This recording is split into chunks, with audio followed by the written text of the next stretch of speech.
Glory and so இந்த ஒரு மகிமையின் வஸ்திரம், ஆரோன் வந்து அந்த மகிமையின் வஸ்திரம் தரிப்பதற்கு முன்பு இதில் வந்து அவர் கழுவப்பட்டிருக்கிறதாக நம்ம பார்க்கணும் இல்லைங்களா? அப்போ அந்த மகிமையின் வஸ்திரம் தரிப்பதற்கு முன்பு கழுவப்பட்டது எதை குறிக்கும்? இதுதான் கேள்வி. சார் நம்ம ஏற்கனவே நம்ம போன வாரத்தில் நம்ம இதை பற்றி நிறைய விஷயம் நம்ம படித்தோம். அதில் முக்கியமாக டேபர்நாக்கிள் அப்படின்னு எடுக்கும்போது டேபர்நாக்கிளில் வந்து கழுவுறதுக்கு அந்த ஏற்பாடுகள் எங்கே இருக்குது? ஓகே, இந்த அந்த ஸ்பீக்கர் கொஞ்சம் அப்படி தள்ளிடுங்க, டைரக்ஷன்.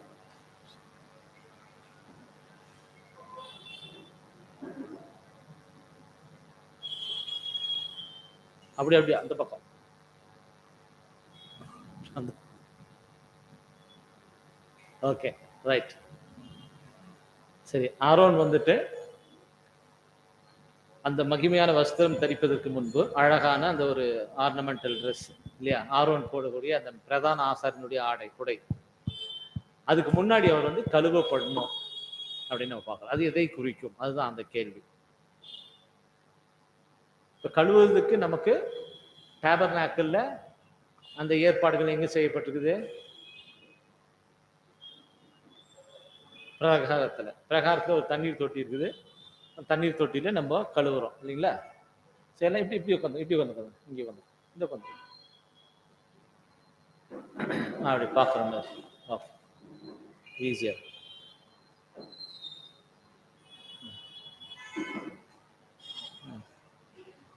ஓகேங்களா? சரி, அப்போ இங்கே சொல்லப்பட்டிருக்கக்கூடிய கழுவப்படுதல் அப்படிங்கிறது என்ன? எதை குறிக்கும்? பொருள், மீனிங் இல்லையா? இப்போ சொல்லுங்க, உங்களுடைய பாயிண்ட்ஸ் நீங்க சொல்லலாம். நம்ம ஒரு கேள்வியை போட்டோம் அதுக்கு. சொல்லுங்க சார், எதனா மைக் வேணா கொடுங்க. இது கார்ட்லெஸ் கொடுத்து. ஓகே ரைட், வேணாம்.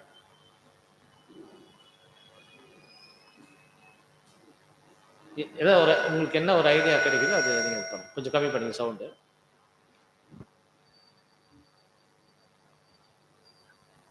Okay right. சொல்லுங்க. ஆரோன் கழுவப்படுறார் இல்லையா, அது எதை குறிக்கும்? ஆரோனை நல்லா வாஷ் பண்ணிட்டு எல்லாம் கழுவிட்டு தண்ணி ஊற்றி குளிக்கிறதுன்னு வச்சுக்கோங்க. ஓகே, கழுவப்பட்டு அதுக்கப்புறம் மகிமையின் வஸ்திரம் போடணும்.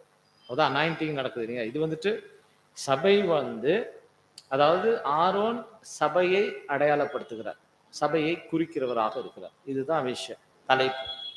அதுல இப்ப ஆரோன் அந்த மகிமையான வஸ்திரம் தரிப்பதற்கு முன்பு அவர் கழுவப்பட வேண்டும். கழுவப்பட்ட பிறகு அதாவது இந்த பேராகிராஃப் நம்ம படிச்சோம் இல்லையா? பாருங்க என்ன படிக்கிறோம்னாக்கா, அந்த பேராகிராஃப்ல பாருங்க, இப்ப நான் படிச்சிடுறேன். பிரதான ஆசாரியனுக்கு நிழலாக இருக்கும் ஆரோன் தலை மற்றும் சரீரத்தின் சரீர அங்கங்கள் அடங்கிய சபையான இயேசுவை பிரதிநிதிப்படுத்தினார். மற்றவர்களைப் போல பாவ மனிதனாக இருப்பதினால் அவர் சுத்திகரிக்கப்பட்ட நிஜமான பாவமறியாத இயேசு கிறிஸ்துவை பிரதிநிதிப்படுத்தும் வகையில் கழுவப்பட வேண்டியதாய் இருந்தார். அவரது திருச்சபை அவரது வெளியேற பெற்ற இரத்தத்தினாலும் திருவசனத்தை கொண்டு தண்ணீர் முழுக்கினாலும் சுத்திகரிக்கப்பட்டது. இதுதான் அந்த பேராகிராஃப் இல்லையா? அந்த பேராகிராஃப் நம்ம என்ன பார்க்குறோம்? ஆரோன் வந்து எப்படி கழுவப்பட்டாரு. ஏன்னா ஆரோன் வந்து இங்க இயேசு கிறிஸ்துவை அவர் வந்து நிழலாக காமிக்கிறார். இயேசு கிறிஸ்துன்னு சொல்லும்போது தலையும் சரீரம் இல்லையா? தலை ஜீசஸ் கிரைஸ்ட், சரீரம் சபை.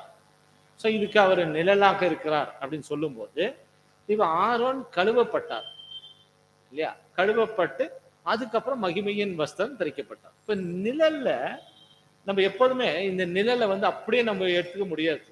அது ரொம்ப முக்கியமா நம்ம பார்க்கணும் இல்லைங்களா? நிழல்ல வந்து நாங்க நிறைய விஷயம் கொடுக்குறாரு. நிழல் அப்படின்னு சொல்லும்போது இந்த டேபர்நாக்கிள் புக்ல ஃபர்ஸ்ட் செகண்ட் கொஸ்டின் அதுதான். நிழல்னா என்ன, டைப்னா என்ன, அதே போல ஃபிகர்னா இல்லைங்களா? ஃபிகர்னா என்ன, பிக்சர்னா என்ன, பேரபிள்னா என்ன, செப்பரேட் பண்ணி காமிக்கிறது. இதெல்லாம் தனித்தனி விஷயம். இப்ப நிழல் அப்படின்னு சொல்லும்போது அந்த ஒரு வாழ்க்கையில ஒரு நிகழ்ச்சி தேவன் நிகழ்த்தி காமிப்பார். அது தேவன் மாத்திரம் செய்ய முடியும் இல்லையா? நிழல். ஏன்னா அதே மாதிரி ஃபியூச்சர்ல பொருள் தேவன் வச்சிருப்பார் இல்லையா? இந்த நிழல்ல எல்லாமே வரிசையா ஒன் பை ஒன் அப்படி நம்ம பொருள் கொள்ள முடியாது. மீனிங் சொல்லிட்டே போக முடியாது நிழல்ல. அப்ப இதுல நிழல் நீங்க பார்க்கும்போது இப்ப ஆரோன் கழுவப்படுறார், கழுவப்பட்டு மகிமையின் வஸ்திரம் தைக்கப்பட்டார். இப்ப இவர் சொன்ன மாதிரி பாவங்கள்லாம் போகணும், அது கழுவப்படுறதுக்கு அடையாளமா இருக்குன்னு சொன்னார் இல்லையா? இப்ப ஜீசஸ் கிரைஸ்டை இவர் அடையாளப்படுத்துறாருன்னு இருக்கும்போது அப்ப ஜீசஸ் கிரைஸ்ட் கழுவுன மாதிரி ஆயிடும். ஜீசஸ் கிரைஸ்டுக்கு என்ன பாவம் இருந்துச்சா? இல்ல. அப்ப அது நிழல் பொருள் இதுக்கு ஒத்து போகிறது இல்லை இல்லையா?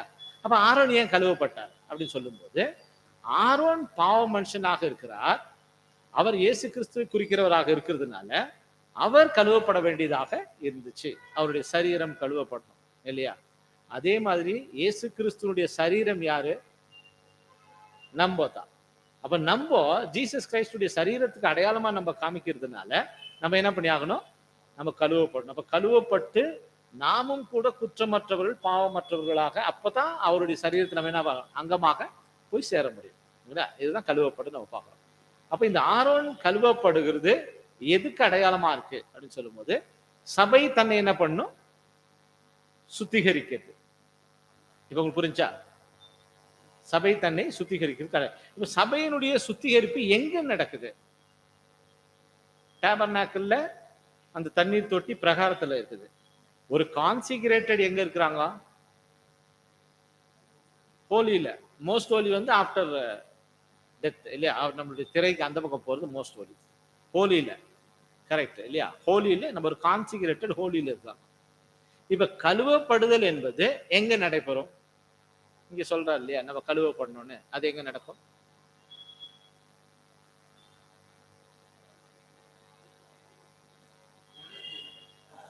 ஞான ஸ்நானம் எடுக்கும்போது எவ்வளவு ஈஸி வேலை பாருங்க. வஸ்திரத்தை ரத்தத்தினாலும் திருவசனமாகிய தண்ணீரினாலும் நம்ம கழுவப்படணும் சொல்லிட்டாரு. ஓகே, இந்த வேலை எங்க நடக்குது? ஹோலியில.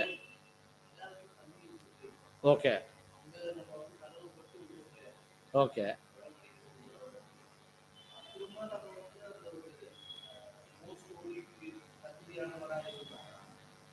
சுத்திகரிக்கப்படுவோம்னா வசனத்தை கொண்டு நாம் சுத்திகரிக்கப்படும். ஓ வெரி குட். நினைக்கிறேன் நீங்க கரெக்ட் கரெக்ட் இல்லையா? பாருங்க, இந்த சுத்திகரிப்பு அப்படின்னு சொல்லும் போது இது வசனத்தினாலே நடக்கக்கூடிய சுத்திகரிப்பாக இருக்கு. அதனால இந்த சுத்திகரிப்பு நமக்கு எங்க நடக்குது? அது கூட வசனம் தான். இப்போ தண்ணீர் தொட்டி அப்படின்னு சொல்லும்போது அது கூட எதை காமிக்குது? அது கூட எதை காமிக்குது? வசனத்தினால. ஆனா அந்த சுத்திகரிப்பு நீங்க பாத்தீங்கன்னா நாம கான்சிகிரேட் ஆகிறதுக்கு முன்னாடி நம்ம கேட்கிற சில பேசிக் ஸ்டடீஸ் இல்லையா, சில அதுல சில கிளென்சிங் நடக்கும். அது காமிக்குது. சில விஷயங்கள்ல என்ன பண்ணுவோம், நம்ம வசனத்தை கேட்டு நம்ம சுத்திகரிப்போம். ஆனா ஒரு கான்சிகிரேட் ஆனதுக்கு அப்புறமா இந்த மகிமையின் வஸ்திரம் தரிப்பதற்கு முன்பு சுத்திகரிக்கப்படும். அதை பத்தி நம்ம அந்த ஒரு ரீபிரிண்ட் நான் உங்களுக்கு அனுப்பிச்சிருந்தேன் இல்லையா வாட்ஸ்அப்ல. பாருங்க, அது நம்ம படிக்கலாம். ரொம்ப அருமையா இருக்கு அந்த பகுதி. அதை நம்ம படிச்சுட்டு அப்படியே நம்ம கண்டினியூ பண்ணலாம்.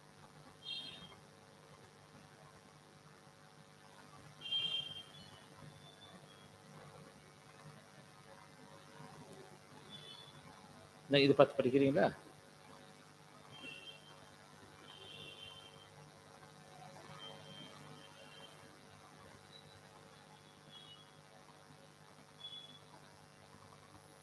நம்ம சொல்லுங்க. இந்த கொஸ்டின் எப்படி படிச்சுட்டு இப்படி தள்ளிக்கங்க. இங்கே இருக்குது சரியா? ஆமாம், இந்தா இது படிச்சுட்டு அப்புறம் இங்கே கண்டினியூ ஆகி இங்கே முடியுது. இது ஒரு கண்டினியூஷன் தான். சரி, சவர் படிக்கிறா கேளுங்க. அது இது ரீபிரிண்ட்ல நமக்கு கொடுக்கக்கூடிய ஒரு சின்ன ஒரு ஆர்டிக்கல். படிங்க. ஆரோன் நீரால் கழுவப்பட்ட பிறகு பிறகு மகிமையும் அழகும் பொருந்திய வஸ்திரங்கள் அணிவி அணிவிக்கப்பட்டது. இது எதை குறிக்கிறது? ஆரோன் ஒரு பாவ சாயலுள்ள மனிதனாய் இருந்தபடியால் பாவம் அறியாதவரும் பரிசுத்தம் நிறைந்தவருமான இயேசுவுக்கு நிழலாக பொருத்த முடியவராக இருக்க வேண்டும் என்கிற காரணத்தால் நம்ம என்ன பார்க்கணும், இப்ப ஆரோன் வந்துட்டு இயேசு கிறிஸ்துவுக்கு நிழலாக இருக்கிறதுனால, அவர் பாவம் உள்ள மனுஷனா இருக்கிறதுனால அவர் பொருத்தம் உள்ளவராக இருக்கணும் அப்படின்றதுக்காக கழுவப்பட வேண்டியதாக இருந்தது. அவர் நீரால் கழுவப்பட வேண்டியது அவசியமாயிற்று. அதன் பிறகே ஆசாரியருக்குரிய ஆடை அணிவிக்கப்பட்டது. ஓகே, அதுக்கப்புறம் தான் அந்த ஒரு ட்ரெஸ் வந்து அவருக்கு போடப்பட்ட. ஓகே, நெக்ஸ்ட் கண்டிப்பா. திருச்சபையாரும் தூய்மை உள்ளவருக்காக கருத்தப்பட்டு இயேசுவின்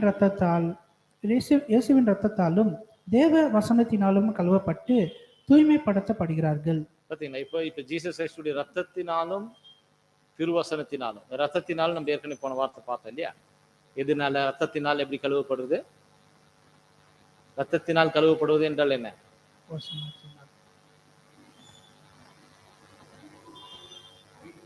ஈடுபலியை நாம விசுவாசிக்கிறது, ஈடுபலியை நம்ம ஏற்றுக்கொள்வதன் மூலமாக அந்த ஈடுபலிக்குரிய அந்த ஒரு பலன் நமக்கு கிடைக்கிது. அதன் மூலமாக நம்ம சுத்திகரிக்கிறோம். அந்த ரான்சம் அதை அக்செப்ட் பண்றது, அதை விசுவாசிக்கிறது ரொம்ப முக்கியம். அதுதான் அது கழுவப்படுது. அதனால ஓகே, நெக்ஸ்ட். ஆரோன் தண்ணீரினால் கழுவப்பட்ட பிறகு மகிமையும் அழகும் நிறைந்த பரிசுத்த வஸ்திரங்கள் அணிவிக்கப்பட்டது. ஆரோன் நீரால் கழுவப்பட்ட பிறகு மகிமையும் அழகும் பொருந்திய வஸ்திரங்கள் அணிவிக்கப்பட்டது. இது எதை குறிக்கிறது?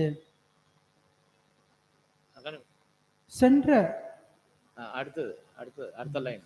தேவ வசனங்கள் தண்ணீருக்கு ஒப்பாக கூறப்பட்டிருக்கிறது. ஓகேங்களா, இப்ப தேவ வசனங்கள் தண்ணீருக்கு ஒப்பாக கூறப்பட்டு, இப்ப வசனங்களை பத்தி நம்ம எங்க அண்டர்ஸ்டாண்ட் பண்ண போறோம்? டேபர்நாக்கிள்ல நமக்கு வசனத்தை பத்தி எங்க சொல்றாரு? ஹோலில எங்க இருக்குது? 6 அப்பங்கள். இப்ப உங்களுக்கு சப்ஜெக்ட் புரிஞ்சுட்டு உள்ள வந்துட்டீங்களா? டேபர்நாக்கிள்ல நீங்க பாத்தீங்கன்னா கவனிங்க, டேபர்நாக்கிள்ல ஹோலியில் இருக்கக்கூடிய அப்பம் தான் தேவனுடைய வசனங்கள் இல்லையா? தண்ணீர் தொட்டி கூட தேவனுடைய வசனத்தை தான் காமிக்குது. ஆனா அது நம்ம கான்சிகரேட் ஆகிறதுக்கு முன்னாடி நம்மளுடைய கான்சிகரேஷன் தேவனை எப்ப அக்செப்ட் பண்றாரோ அப்பதான் ஹோலி ஸ்பிரிட் கிடைக்கும். அதுக்கு முன்னாடி வேற ஒருத்தர் சொல்றது மூலமாக கேள்விப்பட்டு சில சுத்திகரிப்புகள் நம்மளுக்கு நடக்கும். ஆனா அது நம்மளுக்கு கொடுக்கப்படல ஹோலி ஸ்பிரிட் இல்லையா? எப்போ நம்ம வாங்கிக்கிறோம்? நம்ம கான்சிகரேட் ஆனதுக்கு அப்புறமா. கான்சிகரேஷன் நம்ம எப்போ சொல்றோம்? எப்போ தேவன் நம்மளுடைய கான்சிகரேஷன், நம்மளுடைய அர்ப்பணிப்பை தேவன் ஏற்றுக்கொள்ளுகிறாரோ அன்னைக்குதான் நம்ம ஒரு கான்சிகரேட்டட் இல்லையா? தேவன் எப்போ நம்மளுடைய அர்ப்பணிப்பை ஏற்றுக்கொள்வார் சொல்லுங்க பார்க்கலாம். இப்ப நம்ம தண்ணீர்ல முழுக்கிறோம் இல்லையா? தண்ணீர் முழுக்கணும்னு நம்ம ஒரு கான்சிகரேட்டட் ஆச்சு. ஆனா எப்போ நம்ம உண்மையான ஒரு கான்சிகரேட் ஆகிறோம்னா, பிதாவாகிய தேவன் நம்மளை ஏற்றுக்கொள்ளணும், அக்செப்ட் பண்ணணும். நம்மளுடைய அர்ப்பணிப்பை அவர் ஏற்றுக்கொள்ளும் போதுதான் நம்மளுக்குள்ள அந்த ஜெனிப்பிக்கப்படுதல் நடக்கும். நம்ம அப்பதான் அந்த ஹோலிக்குள்ள போறோம் இல்லையா? அதுதான் ஒரு கான்சிகரேஷனுடைய லைஃப். எப்போ தேவன் நம்மளுடைய கான்சிகரேஷனை ஏற்றுக்கொள்ளுகிறார்? எந்த தருணத்துல? இப்ப பிதா நம்மளுடைய கான்சிகரேஷனை ஏற்றுக்கொள்ளணும் அப்படின்னா எப்போ, எப்படி இருந்தா ஏற்றுக்கொள்வார்? எதை பேஸ் பண்ணி அவர் நம்மளை ஏத்துக்கிறார்? இப்ப நீங்க எல்லாம் கான்சிகரேட்டடா இல்லையா? ஆமா. கான்சிகரேட் ஆகாதவங்க யாரு? கான்சிகரேட் ஆகாது. அதனால நான் தப்பிச்சுட்டேன்னு நினைச்சுக்கிறேன். அப்ப சீக்கிரம் கொடுத்துடலாம். ஓகே, அப்போ நம்ம கான்சிகரேட் ஆயிட்டோம், என்னோட தேவன் ஏத்துக்கினாரு, நான் எனக்குள் புது சிருஷ்டி ஜெனிப்பிக்கப்பட்டது. எப்படி நம்ம அண்டர்ஸ்டாண்ட் பண்றோம்?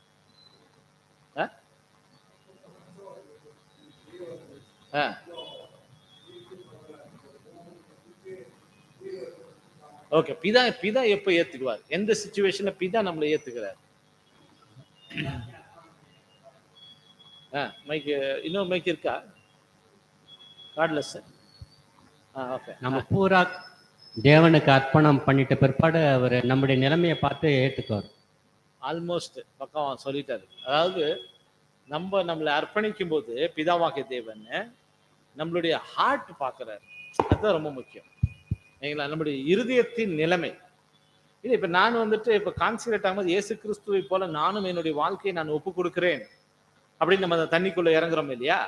அந்த மூமெண்ட்டாக இருக்கட்டும், சரி அதுக்கப்புறமாவும் எப்போ எந்த மூமெண்ட்ல நம்மளுடைய இருதயத்தினுடைய அந்த ஆசை, அந்த ஒரு எண்ணங்கள் உண்மையா இருக்குது அப்படிங்கிறத பிதா ஆகிய தேவன் பார்த்துட்டு, அப்ப நம்முடைய ஹார்ட் பார்த்து தேவன் என்ன பண்றாரு? நம்மள ஏற்றுக்கொள்வார். அதுதான் முக்கியம் இல்லையா? உண்மையாலுமே வந்திருக்கிறான். ஒருத்தர் கேட்டார், அப்ப ஃபியூச்சர்ல நம்ம அது விட்டு போயிட்டோம்னா, இப்ப திரள் கூட்டம் நிறைய பேர் போயிடுறாங்க. திரள் அவங்கள பத்தி தெரியாதா? பிதாவாகிய தேவன் அப்ப ஏன் நம்மளை ஏத்துக்கினாரு? அது அது கண்டிப்பா அவங்க போறது அவங்க கையில இருக்குது. ஆனா அந்த மூமெண்ட்ல நம்மளுடைய ஹார்ட் கண்டிஷனு எப்படி இருந்துச்சு அதை பார்த்தா தேவன் என்ன பண்றாங்க? அதுக்கு பலன் கொடுக்குறாரு. இல்ல, அது ரொம்ப முக்கியம். அப்பதான் நம்ம ஒரு ஜெனிப்பிக்கப்படுதல் நம்மளுக்குள்ள நடக்குது இல்லையா? அப்ப நம்ம உள்ள வந்ததுக்கு அப்புறமா தான் அப்பங்கள் அங்க வைக்கப்பட்டிருக்குது, குத்துவிளக்கினுடைய வெளிச்சம் இருக்குது, சுகந்த வாசனையான பலிகள்ல அங்க கொடுக்கலாம். அது உள்ள வந்ததுக்கு அப்புறம்.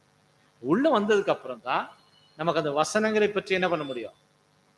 தெரிஞ்சிக்கவே முடியும் அந்த வெளிச்சத்துல. இல்லைன்னா வசனங்களே வெளியில இருந்தோம்னு கேட்டீங்கன்னாக்கா அது அந்த அப்பமே நமக்கு கிடைக்காது. ஒரு கான்சிகரேட்டடுக்காக மாத்திரம் வச்சுக்கிறது. அப்ப கான்சிகரேட்டட் நம்ம உள்ள வந்ததுக்கு அப்புறம் தான் அந்த வசனங்கள் மூலமாக நமக்கு சுத்திகரிப்பு நடக்குது. அந்த வசனங்கள் அப்படின்னு சொல்லும் போது ட்ரூத், சத்தியம், அது நீங்க மைண்ட்ல வச்சுக்கோங்க. வசனம் அப்படின்னா இது வேத வாக்கியம் நினைக்க வேண்டாம். சத்தியம், சத்தியத்தின் மூலமாக இந்த சுத்திகரிப்பாது நமக்கு நடக்குது. கழுவப்படுறோம் நம்ம. ஓகேங்களா? சரி, இந்த கழுவப்படுதல் எவ்வளவு காலங்கள் நடக்கும்? இப்போ கொஞ்சம் அழுக்காயிடுச்சு, கொஞ்சம் தண்ணி ஊற்றுங்கன்னா கொஞ்சம் கழுவிடும். டெய்லி நான் இப்படி பண்ணிக்கிட்டே ஊற்றிட்டே இருந்தேனாக்கா ஊத்துறவருக்கு எப்படி இருக்குங்க? எவ்வளோ கழுவ கேட்கவோமா இல்லையா? அப்படி சொல்லுங்க பார்க்கலாம். எவ்வளோ நாளைக்கு இந்த சுத்திகரிப்பு நடக்கணும்? பூர்ணமா ஆகுற வரைக்கும். பூர்ணமா எப்போ ஆகும்?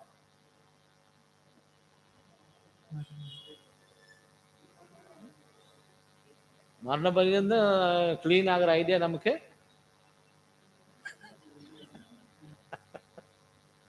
ஓகே இல்லையா? ஆனா பாருங்க, நம்ம மாம்சத்துல இருக்கிறதுனால, கரெக்டா சொன்னது, மாம்சத்துல இருக்கிறதுனால அது மரண பரியந்தம் போகுது பாருங்க. அது படிக்கிறது கண்டிப்பா பண்ணுங்க ஜோசப். தேவ வசனங்கள் தண்ணீருக்கு ஒப்பாக கூறப்படுகிறது. கர்த்தரது பிள்ளைகள் பூமியில் ஜீவிக்கிற நாள் வரை, கர்த்தருடைய பிள்ளைகள் பூமியில் ஜீவிக்கும் நாள் வரை. ஏன்னா இந்த சுத்திகரிப்பு நமக்கு எங்க நடக்குது அப்படின்னு நீங்க பாத்தீங்கன்னா, இது ஹோலியில கர்த்தருடைய பிள்ளைகள் ஜீவிக்கும் நாள் வரை இல்லையா? அதுக்கப்புறம் தான் மகிமையின் வஸ்திரம் தரிக்கப்படும். ஓகே, அப்ப ஜீவிக்கும் நாள் வரை தேவ வசனத்தால் கழுவப்பட வேண்டியது அவர்களது மகிமையும் சிறப்பு உரிமையாகும் ஆகும். பாத்தீங்கன்னா, அப்ப கழுவப்பட வேண்டியது அவருடைய மகிமையும் சிறப்புரிமை. அப்படின்னா என்ன இருக்கு? அந்த உரிமை நீங்க என்ன பண்ணிக்கணும்? யூஸ் பண்ணி. எப்படி கழுவப்படுறது அப்படின்னு நீங்க பாத்தீங்கன்னா, வசனங்கள் சத்தியத்தை படிக்கும் போது, அதான் ரொம்ப முக்கியம். வசனங்கள் நம்ம படிக்கிறோம், ஆனா சத்தியத்தை படிக்கிறதுனா வசனத்தை ஆராய்ச்சி செய்வது, வசனத்தை புரிந்து கொள்வது. அதுதான் வேரியன் ஸ்டடியுடைய நோக்கம். அதுதான் இல்லைங்களா? அண்டர்ஸ்டாண்டிங் இல்லைங்களா? அண்டர்ஸ்டாண்டிங், அது நாலேஜ், அப்புறம் பாத்தீங்கன்னா அண்டர்ஸ்டாண்டிங். ரெண்டு விஷயங்கள் தான் நமக்கு என்ன பண்ணுதுன்னா, நமக்கு அந்த சுத்திகரிப்பு உருவாகும். டெய்லி ஒரு வசனம் படிச்சுட்டு நம்ம போயிடலாம், சுத்திகரிப்பாகுமா? அப்படி ஆகிறது இல்லை. வசனத்தை புரிந்து கொள்ளுதல், அண்டர்ஸ்டாண்ட் ஆகும்போது தான் நம்மளுக்குள்ள என்ன ஆகும்? அந்த சுத்திகரிப்பு நடக்கும். அப்ப எவ்வளவு நாளுக்கு நம்ம அண்டர்ஸ்டாண்ட் பண்ண போறோம் தேவனுடைய சத்தியத்தை? மரணம் வரை. நம்ம படிக்கிறதுக்கு நிறைய விஷயங்கள் இருக்கு. ஒண்ணும் இல்லை, இப்ப ரீபிரிண்ட் எடுத்துக்கிட்டீங்கன்னா எவ்வளவு பக்கங்கள் இருக்கு? 6023 பக்கங்கள் இருக்கு. அவ்வளவு பாடங்கள் இருக்குது. அதெல்லாம் உட்காந்து ஒரு ஒரு பாடமா நம்ம படிச்சோன்னு வச்சுங்களேன், நமக்கு 250 வருஷம் வேணும். ஒரு நாளைக்கு ஒரு சப்ஜெக்ட் படிச்சா கூட 200 இயர்ஸ் ஆயிடும். அப்ப இருக்க முடியுமா? இல்லையா? அப்ப நமக்கு நீங்க பாத்தீங்கன்னா ஏன் அவ்வளவு பாடங்கள் வச்சுட்டாருன்னா, அவ்வளோ தடைகளை நம்ம கடந்து போக வேண்டியது இருக்குது. வித்தியாசமா இருக்கும். அதனாலதான் வித்தியாசமான சப்ஜெக்ட், வித்தியாசமான பாடங்கள். இந்த பாடங்களை புரிந்து கொள்ள தான் நம்மளுக்குள்ள என்ன அந்த சுத்திகரிப்பு நடக்கும். இந்த சுத்திகரிப்பு நடக்காம அந்த மகிமையின் வஸ்திரத்தை என்ன பண்ண முடியாது, போட முடியாது. அதனாலதான் ஆரோன் என்ன பண்ணிட்டார், ஃபர்ஸ்ட் சுத்திகரிக்கிறார். அப்ப அது மகிமையின் வஸ்திரத்தை போடலாம். இது நம்மளுக்கு பூமியில் ஜீவிக்கும் நாள் வரை நடக்கும். அப்புறமா தேவ வசனம் தண்ணீரை போல அழுக்குகளை நீக்கி பரிசுத்தம் படுகிறது ம், என்பது வெகு அழகாக இதன் மூலம் உரைக்கப்பட்டிருக்கிறது. ம், யோவான் அப்போஸ்தலனும் பரிசுத்தவான்களுக்கு ஒரே தரம் அளிக்கப்பட்ட வெளியேற பெற்ற வாக்குத்தத்தங்களை குறித்து நம்பிக்கையும் பற்றி கூறுகிறார். ம். இவர்கள் மேல் இப்படிப்பட்ட நம்பிக்கை வைத்திருக்கிற எவனும் அவர் சுத்தமுள்ளவராய் இருக்கிறது போல தன்னையும் சுத்திகரித்துக் கொள்கிறான். பாத்தீங்கன்னா இது வந்து தண்ணீர் மாதிரி இருக்கு. இப்ப நீ பாருங்க, நம்ம இந்த குளிக்கிறது இல்லையா, அந்த குளிச்சிட்டோம்னா நமக்கு எவ்வளவு ரிலாக்ஸ் ஆகுது. நீ யோசிச்சு பாப்பா, இல்ல ஒரு மாதிரி கிளீன் ஆச்சுல, எல்லாம் டயர்டா இருந்து எல்லாம் ஒரு மாதிரி ஃப்ரெஷ் ஆயிடுமா இல்லையா? அப்படி ஆகும் இந்த சத்திய வசனங்கள் நம்ம அண்டர்ஸ்டாண்ட் பண்ண. இப்ப பிரதர் சொன்னார் பாருங்க, எனக்குள்ள அப்படி ஆகுது, நான் ஒரு சுத்திகரிப்பானமா எனக்கு ஒரு ஃபீலிங் ஆகுது, அதை வச்சு நான் புரிஞ்சுக்கிறேன்ல, அந்த மாதிரி ஆகணும். இந்த வசனங்கள் படிக்க நாங்கள் நம்மளுக்குள்ள அந்த ஒரு சுத்திகரிப்பு கடந்த வருடத்தை காட்டிலும் இந்த வருடத்துல நான் நிறைய விஷயம் என்ன இருக்கிறேன், நான் வந்து கிளீன் ஆயிருக்கிறேன் இல்லையா, நான் நிறைய வளர்ந்துருக்கிறேன். அந்த ஒரு ஃபீலிங் தண்ணீர் மாதிரி அது தேவனுடைய வசனங்களுடைய வாக்கு தத்தங்கள் மேல வச்சிருக்கக்கூடிய நம்பிக்கையின் பேர்ல. இப்ப நம்பிக்கைன்னா அந்த வாக்கு தத்தங்களை நம்ம என்ன பண்றோம், விசுவாசிக்கிறோம் அப்படின்னா என்ன பண்றோம், வாக்கு தத்தங்களை நம்ம படிச்சு புரிஞ்சுக்கிட்டு அது இருக்கக்கூடிய நன்மைகள் தேவன்கிட்ட நம்ம என்ன பண்றோம், கேட்கிறோம், கிளைம் பண்ணணும். எப்போதுமே வாக்கு தத்துவத்தை நம்ம அப்படிதான் கிளைம் பண்ணணும். தேவன் கிட்ட கிளைம் பண்ணணும்னாக்கா நம்ம அதுல இருக்கக்கூடிய கண்டிஷன்ல நம்ம நிறைவேற்றணும். தேவன் சில கண்டிஷன்ஸ் போட்டிருப்பாரு, சில வாக்குத்தத்தங்கள். அந்த வாக்குத்தத்த கண்டிஷன் நம்ம நிறைவேற்றினா தான் நமக்கு கிடைக்கும். அப்படி தேவனுடைய வசனங்களை விசுவாசிக்கிறது அப்படின்னா நம்பி, நீங்க இப்படி சொன்னீங்களே நம்பி, நீங்க சொன்ன மாதிரி நானும் செஞ்சு இதோ வந்து நிக்கிறேன். அவர்கிட்ட கேட்டாங்க இல்லையா, நாங்க நீங்க சொன்னனால போட்டெல்லாம் விட்டுட்டு இல்லையா, உங்களை பின்பற்றி நாங்க வரலையா, எல்லாத்தையும் விட்டு வந்துக்கிறோமேன்னு, அந்த மாதிரி எல்லாத்தையும் விட்டு நம்ம வந்திருக்கோம். நீங்க சொன்ன மாதிரி நாங்க விசுவாசிச்சு இந்த வாக்கு தத்துவத்தை நம்பி நாங்க வந்திருக்கோம். அப்படி வரவங்களுக்கு அந்த அந்த சுத்திகரிப்பு நடக்கும். ஓகே. நமது மனித சரீரங்களை தூய நீரால் முற்றிலும் கழுவுவது எவ்வளவு அவசியமோ அதைவிட நம்மிடம் உள்ள தீய குணங்களை கழுவவும் மிக அவசியமானது என்ன அப்போஸ்தலர் இங்கு குறிப்பிட்டிருக்கிறார். இதற்கு தேவனானது சத்தியமாகிய ஜீவ தண்ணீர் ஊற்றப்பட வேண்டும். சாத்தானின் போதனையாகிய சேற்று நீர் உள்ள கரைகளை போக்க உதவாது. பாபிலோனிலிருந்து வரும் பல நதிகளாகிய போலியான இறையால் தத்துவங்களை நம்மை சுற்றிலும் பயத்தோடுவதை காண்கிறோம். அவர்கள் ஒவ்வொருக்குள்ளும் ஒரு சில சத்திய உண்மைகள் இருப்பதை நம்மால் அறிந்து கொள்ள முடிந்தாலும் அவர்கள் பின்பற்றும் ஆராதனை முறைமைகள் அது அவர்களது ஆவியின் கரைகளையே மாம்ச கரைகளையோ போக்க இயலாதாகவை. பார்த்தீங்களா, இப்போ என்ன சொல்றாருன்னா, நமக்கு இந்த ட்ரூத்து தான் இந்த ஒரு கிளென்சிங் நமக்கு கொடுக்கும். சத்தியம் தான் இந்த ஒரு தூய்மையை நமக்கு கொடுக்குமே தவிர, தண்ணீர் மாதிரி, தண்ணீர்ல நீ கழுவுனீங்கன்னா எப்படி சுத்தமாகுதோ அந்த மாதிரி சத்தியம் தான் இந்த ஒரு சுத்திகரிப்பை கொடுக்குமே தவிர, பாபிலோன்ல இருக்கக்கூடிய எந்த ஒரு டாக்டரினோ இல்ல அவங்களுடைய எந்த ஒரு நல்ல செயல்களோ இல்ல உலகத்தில் இருக்கக்கூடிய தத்துவங்களோ நம்மை சுத்திகரிப்பு என்ன பண்ண முடியாது, செய்யவே முடியாது. ஒருவேளை அங்க சில நல்ல நல்ல விஷயங்கள் இருக்கலாம், சில சத்தியங்கள் சில விஷயங்கள் நல்லா புரிஞ்சிருக்கலாம். அப்படி இருந்தா கூட அது மனித சரீரத்துல ஒரு சுத்தமோ இல்ல ஆவிக்குரிய மனுஷனுக்கான ஒரு சுத்தமோ அதனால நம்மளுக்கு என்ன ஆகாது, கிடைக்காது. அவருக்கு இது ரொம்ப முக்கியம். பொதுவாகவே நம்ம என்ன நினைக்கிறோம், நீதியா இருக்கணும், நியாயமா இருக்கணும், பொய் சொல்லக்கூடாது, யாரு ஆசைப்படக்கூடாது, இந்த மாதிரி ஒரு ஐடியா இருக்குது அவங்களுக்கு. அப்புறம் மற்றவங்களுக்கு தர்மம் செய்யணும், எல்லாம் பண்ணணும் இல்லையா, அவங்களுக்கு இல்லாதவங்களுக்கு கொடுக்கணும், இந்த மாதிரி இருக்குது. இது வந்துட்டு நம்மளை சுத்திகரிக்குமா? சுத்திகரிக்காது. இப்படிதான் நினைச்சிட்டு இருக்காங்க அவங்க இல்லையா. அப்புறமா அதாவது பேபிலோன் நீங்க எடுத்துக்கிட்டீங்கன்னா, சம்டைம்ஸ் நம்ம என்ன சொல்றாங்கன்னாக்கா, பேபிலோன் வந்துட்டு அவங்க எல்லாம் எப்படி இருக்காங்க தெரியுமா? நம்மள கம்பேர் பண்ண அவங்க அப்படி சொல்ல முடியுமா? அப்படி சொல்ல முடியுமா? அப்படின்லாம் சொல்ல முடியாது. ஏன் அப்படின்னா, அவங்க எப்படி இருக்காங்க? அவங்க எப்படி இருக்கிறாங்க? சம்டைம்ஸ் இப்ப நம்ம பிரதர்ஸ் பேசிடுவாங்க இல்லையா, பேபிலோன்ல இருக்கிறவங்க எல்லாம் எப்படி இருக்காங்க, அவங்களே அப்படி இருந்தா நம்ம எப்படி இருக்கணும். ஆனா அவங்க எப்படி இருக்காங்க ஆக்சுவலா? சத்தியம் இல்லை, அப்புறம் வேற தேவனை பற்றி அறிவில்லை, வேற முக்கியமா நீங்க பாயிண்ட் நீங்க பாத்தீங்கன்னா, அவங்களுக்கு எல்லாமே நடிப்பு. சரிங்களா? அது ரொம்ப முக்கியம். நடிப்பு தான், உண்மை அங்க இல்லை. அதான் தேவன் என்ன சொல்றாருன்னா, இவர்கள் வாயினால் என்னிடத்தில் சேருகிறார்கள், இவருடைய இருதயமோ தூரமா இருக்கு. அது யாருக்கு பொருந்தும்? பாபிலோன் இல்லையா, வாயினாலதான். அதனால அவங்கள மாதிரி நம்ம இருக்கணுமா? அவங்கள மாதிரி நம்ம இருக்கவே, நம்ம இருதயத்தை என்ன பண்றோம், தேவன்கிட்ட சேர்ந்து இருக்கணும். நம்மளுடைய இருதயத்தை பார்த்து தான் என்ன பண்றோம், நம்மளுடைய கான்சிகரேஷன் தேவன் அக்செப்ட் பண்ணிக்கிறார். அதனால பாபிலோன் வாயினால, அதுக்கு உதாரணம் நம்ம படிச்ச பாருங்க, 6th volume 4th volume 6th சாப்டர்ல அந்த பாயிண்ட் சொல்றாரு ரசூல் சொல்லும்போது. ஒரு உதாரணத்துக்கு நான் சொல்றேன் பாருங்க. முஸ்லிம்ஸ் எடுத்துக்கோங்க, அவங்க அந்த டைம் ஆனா என்ன பண்ணுவாங்க, நமாஸ் பண்ணுவாங்க. வேலை ஏதாச்சும் இருந்தா கூட வேலையை அப்படியே ஸ்டாப் பண்ணிட்டு இப்படி எடுத்தா அப்படியே வச்சுட்டு என்ன பண்ணுவான், ஒரு பெட்ஷீட்டை போட்டு உடனே நம்ம அவ பாக்குறவனுக்கு எப்படி இருக்கும்? இப்போ நான் ஒரு வேலை கொடுத்துக்கிறேன்னு வச்சுக்கோங்க, அவனுக்கு அவன் அந்த டைம் ஆனா அந்த வேலையை ஸ்டாப் பண்ணிட்டு 50,000 வேலை கொடுத்துக்கிறேன், அதை விட்டுட்டு நமாஸ் பண்ணான், எனக்கு எப்படி இருக்கும் பாக்கிறதுக்கு? உண்மையா இருக்கானே. அப்ப நம்ம வேலையை என்ன பண்ணுவான்? அவ்வளவும் நடிப்பு.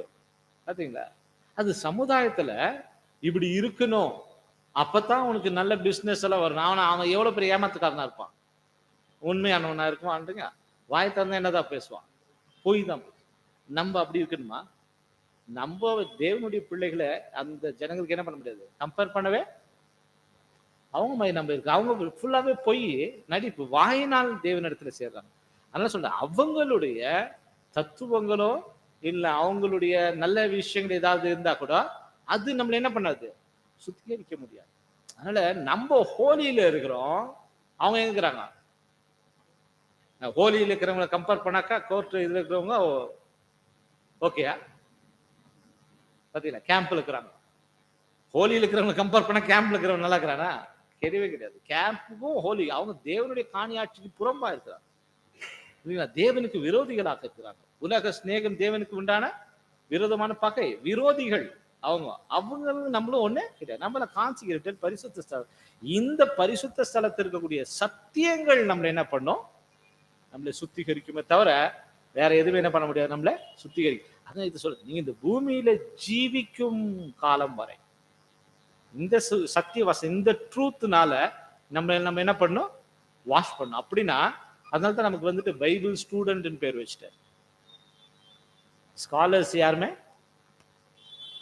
இல்ல. சாவர வரைக்கும் யார் தான் நம்ப? ஸ்டூடெண்ட். ஸ்டூடெண்ட் என்ன பண்ணியாகணும்? ஸ்டூடெண்ட் என்ன அர்த்தம்? கத்துக்கினே இருக்கணும் இல்லையா? நம்ம ஒரு இதுல ஃபாலோ கிளாஸ்லாம் போறோமே, ட்ராக் கொடுக்கும்போது பிரதர் எல்லாம் வெள்ளையாயிட்டு முடியலாம். எந்த ஸ்டேஷன்? நான் பைபிள் ஸ்டூடெண்ட். இவ்வளவு வயசாயிட்டு ஸ்டூடெண்டா? சாவர வயசானாலும் நம்ம ஸ்டூடெண்ட் தான் இல்லையா? இன்னும் கத்துக்கிறியா நீ அப்படி கேட்குவாங்க. ஆமா, கடைசி வரைக்கும் மரணம் வரைக்கும் அது நம்ம ஸ்டூடெண்ட்டா தான் இருக்குது. அதுதான் நம்மளை சுத்திகரிக்குது. அதனாலதான் அது பேரே வச்சுக்குது. அப்புறமா உம்முடைய வசனத்தால் அவர்களை பரிசுத்தமாக்கும். உம்முடைய வசனமே சத்தியம் ம். என்று பரலோக பிதாவிடம் அந்த அந்த வசனம் இருக்கு இல்லையா, 17:17, ஜான் 17:17, அந்த வசனத்துக்குரிய கமெண்ட்ரியில நீங்க பாத்தீங்கன்னா இப்படிதான் சொல்றாரு. ஏன்னா அந்த சத்திய வசனத்தினால அவளை சுத்தமாக்குன்னு சொன்னாக்கா அந்த ஒரு ட்ரூத், சத்தியம், வசனம் என்பது சத்தியம். சத்தியத்தினாலே அவர்களை பரிசுத்தமாகும். வசனமே சத்தியம். அந்த வசனத்தில் இருக்கக்கூடிய அண்டர்ஸ்டாண்டிங் அதுதான் நம்மள என்ன பண்ணுது, சுத்தமாக்கு. என்று பரலோக பிதாவிடம் நமது மீட்பர் விண்ணப்பித்தது இது வந்துட்டு ரீபிரிண்ட் ஆர்டிகல், இது நம்மகிட்ட இல்லாதனால அதை நான் படிக்க சொல்றேன். ஓகே. விண்ணப்பித்ததை ஜெபத்தின் முக்கியத்துவத்தை நம்மால் இப்போது உணர முடிகிறது. நாம் பரிசுத்தமுடைய இந்த மெய் சத்திய போதனை இல்லாத வேறொரு போதனை ஒருபோதும் முயற்சிக்க கூடாது. பாத்தீங்களா? அப்ப பார்க்கும்போது இப்போ நம்ம லாஸ்ட் வீக் வந்து பிரதர் 2 பாயிண்ட் சொன்னாரு. ஒண்ணு வந்து வசனத்தினால நம்ம சுத்திகரிக்கப்படுகிறோம், இன்னொன்னு ஜெபத்தின் மூலமாக தேவன் கிட்ட நம்ம ஜெபத்தை எவ்வளவு நெருங்கி போகிறோமோ அதன் மூலமாக நம்ம சுத்திகரிக்கப்படுகிறோம். இப்ப நம்ம இதனுடைய பொருளை நம்ம புரிஞ்சுக்கலாம். சத்திய வசனமே அல்லாமல், அந்த சத்தியமே அல்லாமல் வேறொன்றும் நம்மை சுத்திகரிக்க முடியாது. அப்புறமா தேவ வசனமாகிய தெளிந்த தூய தண்ணீரை மட்டுமே பருகி நிறைவடைவோம். நிழலான ஒப்புரவாக்கும் பலிமுறைமையின் மூலம் அவர்கள் நிழலான சுத்திகரிப்பை பெற்றது போல கிறிஸ்துவின் மேலான தியாக பலியின் மூலம் நாம்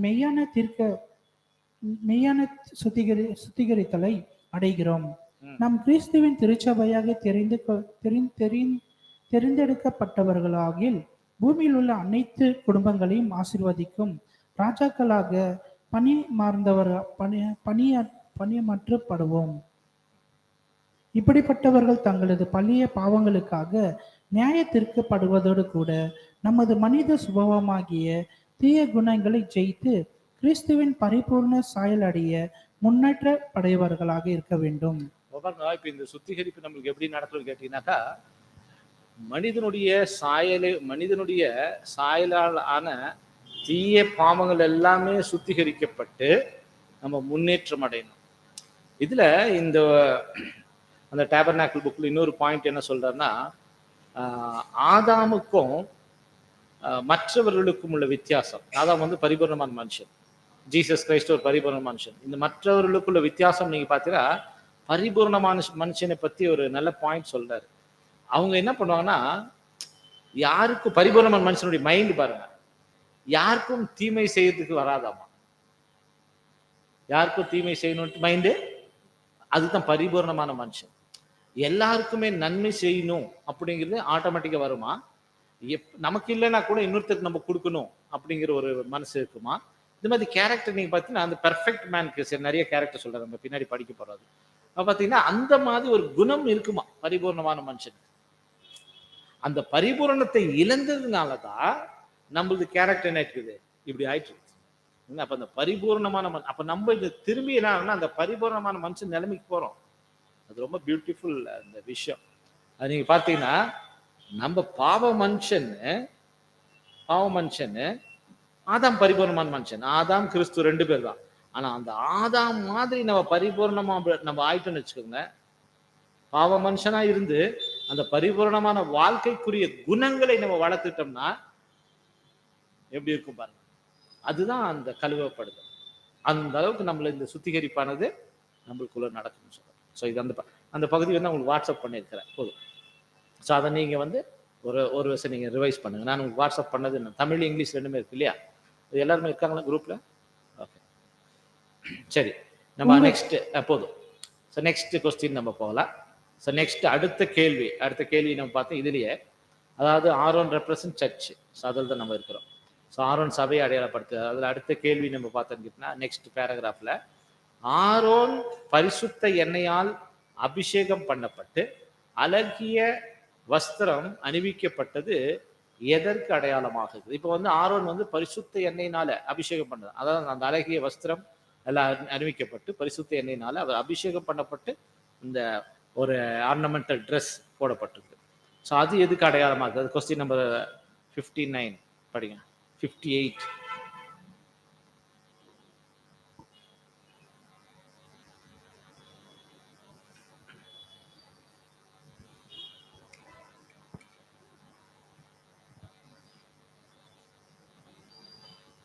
What did Aaron represent when clothed in these beautiful robes and anointed with the holy oil?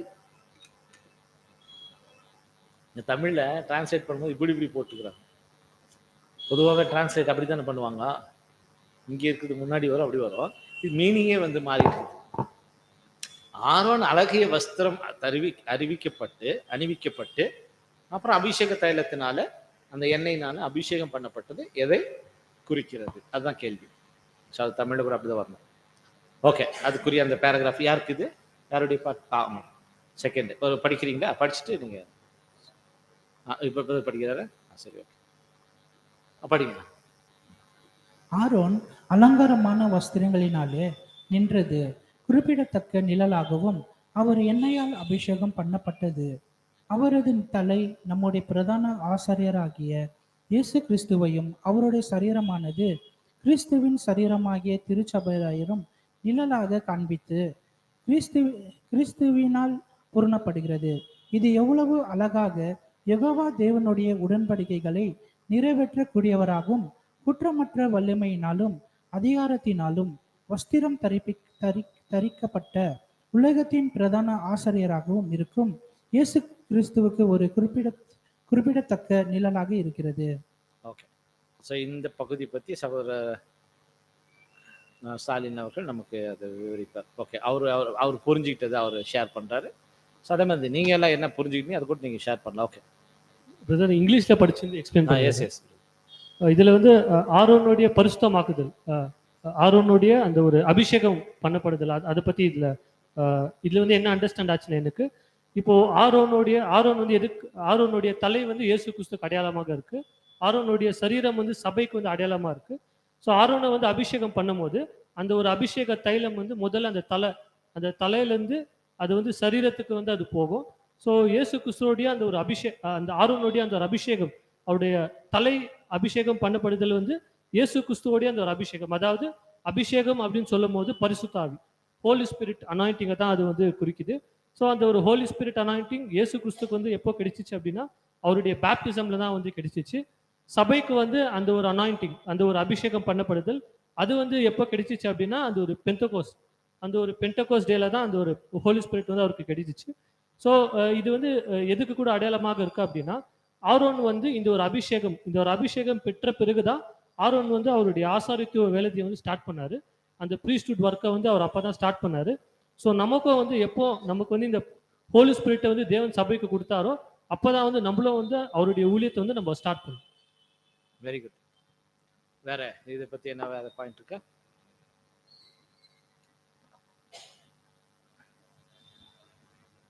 Okay, என்ன வேற ஏதாவது பாயிண்ட் இருக்கா உங்களுக்கு? என்ன புரிஞ்சுக்கிட்டோம் நம்ம இதுல? இப்ப ஆரோன் அவர் அபிஷேகம் பண்ணப்பட்டு இந்த வஸ்திரம் தரிக்கப்பட்டு அபிஷேகம் பண்ணப்பட்டு தலையில இப்ப அபிஷேகம் பண்ணப்பட்டது தான் இங்க மேட்டர். ஸோ அபிஷேகம் பண்ணப்பட்டது அந்த அந்த அனாயிண்டிங் ஆயில் இல்லையா, ஒலிவ எண்ணெயில நிறைய மிக்சிங் எல்லாம் இருக்குது, வாசனை திரவியங்கள்லாம் போட்டு தலையில அபிஷேகம் பண்ணப்பட்டது எதை குறிக்கிறது? அதுதான் பாயிண்ட். ஸோ பிரதருடைய பாயிண்ட் என்ன சொல்றாரு? அவர் எப்படி ஜீசஸ் கிரைஸ்ட், தலைங்கிறது யாரை குறிக்குது? ஜீசஸ் கிரைஸ்டை குறிக்குது. ஜீசஸ் கிரைஸ்ட் வந்து அந்த அபிஷேகம் பெற்றதுக்கு அப்புறமா பரிசுத்த ஆவி மூலம் பெற்றதுக்கு அப்புறமா தன்னுடைய ஊழியத்தை என்ன பண்ணாரு? ஸ்டார்ட் பண்றாரு. ஸோ அதே போல சபை கூட பெந்தெகோஸ்தே நாள் அன்னைக்கு என்ன கிடைச்சிச்சு? அவங்களுக்கு பரிசுத்த ஆவி, அந்த அனாயிண்டிங், அதுதான் இல்லையா? அப்ப அன்னிலேருந்து அவங்க என்ன பண்றாங்க? என்னுடைய ஊழியத்தை செய்துக்கு ஸ்டார்ட் பண்ணது குறிக்குது இங்க. ஸோ இங்க எப்போதுமே ஜீசஸ் கிரைஸ்ட் கிறிஸ்துவும் சரீரமாகிய திருச்சபையும் நிழலாக அது காண்பிக்கிறது அப்படின்னு சொல்லும் போது அது கிறிஸ்துவில பூரணப்படுகிறது. அப்படின்னா கிறிஸ்துனா அபிஷேகம் பண்ணப்பட்டவர், கிறிஸ்துனா அபிஷேகம், இயேசுனா ரட்சகர் இல்லையா? அப்ப கிறிஸ்து அபிஷேகம் பண்ணப்பட்டவருக்குள் தலையும் சரீரமும் இருக்கிறது இல்லையா? சபையும் எவ்வளவு பேர் மொத்தம்?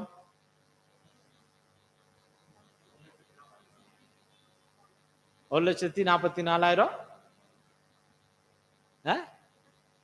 பாருங்க இங்கிலீஷ்ல பாருங்க நீங்க அந்த கொஸ்டின் படிங்க 58 அதுல எப்படி போட்டுக்க பாருங்க இங்கிலீஷ்ல நல்லா இருக்கு ஆன்சர் Question வந்து, what did Aaron represent when clothed in these beautiful robes and anointed with the holy oil? Answer, he represented the world's great high priest, 1,44,000 and one.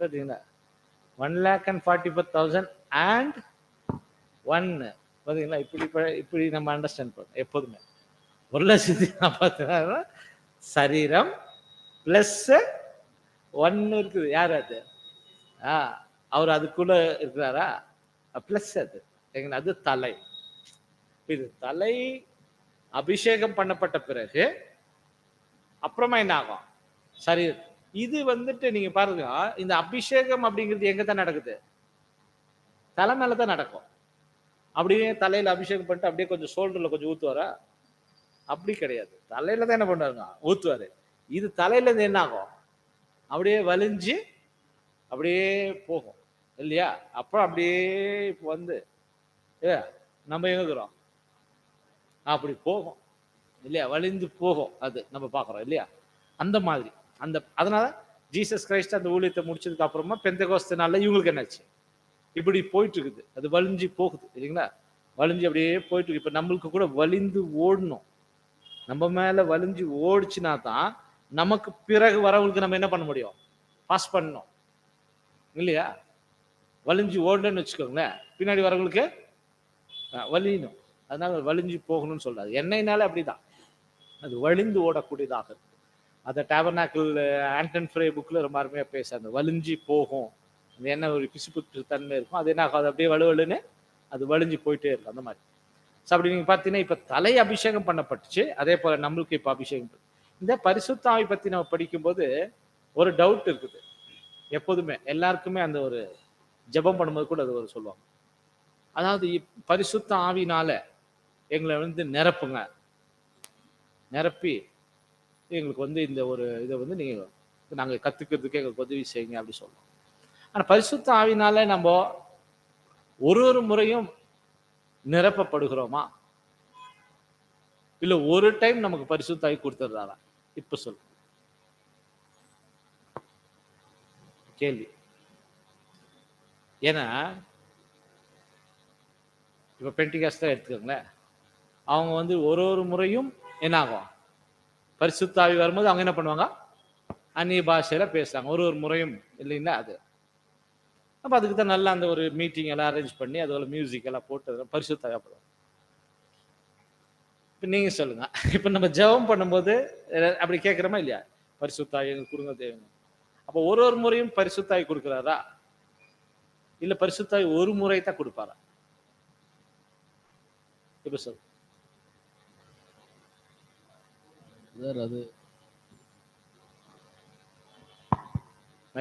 அது என்னன்னாக்கா நம்ம ஸ்டார்டிங்ல இருந்து எப்போ அது வந்து ஒரே நாள் தேவன் பரிசுத்தாவி கொடுக்கறது கிடையாது ஒவ்வொரு நாளும் நம்மளுடைய ப்ரோசஸ் எப்படி இருக்குதோ தேவன் அதுக்கு தகுந்த மாதிரி ஒரு நாள் அப்டேட்டு பரிசுத்தாவி ஜாஸ்தி கம்மி ஆயிட்டே போகுமா இல்லை ஒரு நாளும் தேவன் நம்மளுடைய நம்ம எப்போலாம் சத்தியத்தை அறிஞ்சுன்னு அதுக்குபடி கனிகோள் கொடுக்குறோமோ அதன்படி தேவன் வந்து பரிசுத்தாவி கொடுக்குறாரு பரிசுத்தாவி கொடுப்பாரு அப்போ ஒரு டைம் கொடுக்குறது இல்லை அப்பப்போ என்ன பண்ணுவாரு கொஞ்சம் இன்க்ரீஸ் பண்ணிட்டே போவாரா இல்லை நம்மளுடைய கிரியை பார்த்துட்டு தானே தேவன் அது மாதிரி பரிசுத்தாவி ஓகே ஒருவேளை இன்னைக்கு ஓட்டம் கம்மியாச்சுன்னா இன்னைக்கு கொஞ்சம் சப்ளை கம்மி தான் அப்படி வருதா அப்படி இல்லை சொல்லுங்க பரிசுத்தாவி வந்து அதை தாங்கக்கூடிய அந்த ஒரு இப்போ ஒரு கரண்ட் எடுத்துக்கிட்டா கூட அந்த கரண்ட் வந்து அதை தாங்கக்கூடிய ஒரு கெப்பாசிட்டி இருக்கணும் வால்டேஜ் எல்லாம் நம்ம சொல்றோம் ஸோ அதே மாதிரி பரிசுத்தாவி அளவில்லாம கொடுக்கப்பட்டது நம்மளுடைய கர்த்தராகிய இயேசு கிறிஸ்துவுக்கு அப்போ அதுக்கு அளவு இருக்கு அப்படின்னு தானே தோணுது அப்ப அளவில்லாம கொடுக்கப்பட்டிருக்குது அவருக்கு அப்ப நமக்கு அதனுடைய தாங்கக்கூடிய அந்த ஒரு கெப்பாசிட்டி இருக்கணும் ஸோ அதை வந்து அதை டிபெண்ட் பண்ணி தான் கொடுக்கப்படுற மாதிரி தெரியுது. கரண்ட் வேற இப்போ எக்ஸாம்பிள் கொடுக்குறாரு. இப்போ வெளியில போய் எக்ஸாம்பிள் கொடுத்துறாரு. ஓகே, அடுத்தது சொல்லுங்க. இல்ல பிரதர், இப்ப தேவன் வந்து நம்மளுக்கு பரிசுத்தாவி, நான் நினைக்கிறது வந்துட்டு தேவன் நம்ம வந்துட்டு தேவன்கிட்ட முழுமையா ஒப்பு கொடுத்த உடனே நம்மளுக்கு வந்துட்டு அவருடைய அந்த பரிசுத்தாவி தராரு. அதுக்கு மேல நம்மளுக்கு ஒரு ஒரு வாட்டி நம்மளுக்கு வந்துட்டு அவர் ஞானம் தான் நம்மளுக்கு, அந்த ஞானம் வந்துட்டு நம்மளுக்கு ஓகே, அது மாதிரி அப்படின்னு நான் நினைக்கிறேன். ஆல்மோஸ்ட் பரவாயில்ல, கொஞ்சம் ஐடியா வந்துச்சு. Okay, very good. வேற அப்போஸ்தலருங்க அவங்கள ஆவி இல்லாத டைம்ல அவங்க எப்படியோ இருந்தாங்க இல்லைங்களா? அவங்க பாட்டுனா இயேசு ரட்சகர் கூட இருந்து கூட அவங்க பாட்டுன அவங்க இருந்தாங்க. அந்த பெந்தெகோஸ்த் நாள்ல அவங்களுக்கு முழு அந்த வந்துச்சு, ஆவியை கொடுத்துருந்தோம். அவங்க முழுசா தான் கொடுத்தாரு. ஆமா, முழுசா தான் கொடுத்தாரு. அது கொஞ்சம் கொஞ்சம் எல்லாம் அப்போஸ்தலர்களுக்கு கொடுக்கல. அப்பத்துல இருந்து அவங்க ஊழியர் செய்யறதுக்கு அவங்களுக்கு அப்பப்போ கொடுக்கல. Right, very good point. Brother, பரிசுத்தாவியை ஃபர்ஸ்டே கொடுத்துட்றாரு. நம்ம பாவத்தில் விழ விழ அந்த பரிசுத்தாவி கம்மியாயினே போயிடுது.